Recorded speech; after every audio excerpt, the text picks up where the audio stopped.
bien, c'est parce que c'est un amendement consensuel là, de la table. En rebrassant la loi sur le tramway de la Ville de Québec, la ministre des Transports fait 2 ajouts, en plus d'assurer la réalisation du premier segment du projet.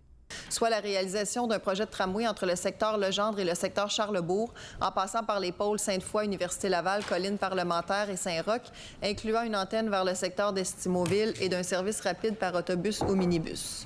L'article vise à modifier la portée du projet de tramway et à inclure 2 nouveaux éléments du plan cité proposé par CDPQ Infra en juin dernier. Québec solidaire y voit un changement dans le discours du gouvernement. Je remercie la ministre pour son ouverture à faire ces modifications-là. Aujourd'hui, on s'engage sur la colonne vertébrale. On est ouvert aux autres phases, mais aujourd'hui, on s'engage sur la colonne vertébrale. Il y a 5 mois, le premier ministre écartait toutes les autres phases du plan cité pour se concentrer sur la portion entre Legendre et Charlesbourg. La ministre des Transports affirme aujourd'hui que rien n'a changé. Les ajouts ne veulent pas dire que son gouvernement s'engage automatiquement à les réaliser. Alors, j'ai bien réitéré au micro que l'engagement tient toujours de la partie tramway entre Legendre et Charlesbourg, mais si un jour, la possibilité est prévue.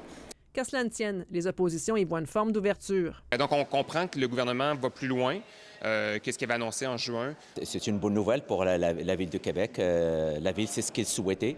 Une bonne nouvelle mise vite sous le tapis, selon le Parti libéral.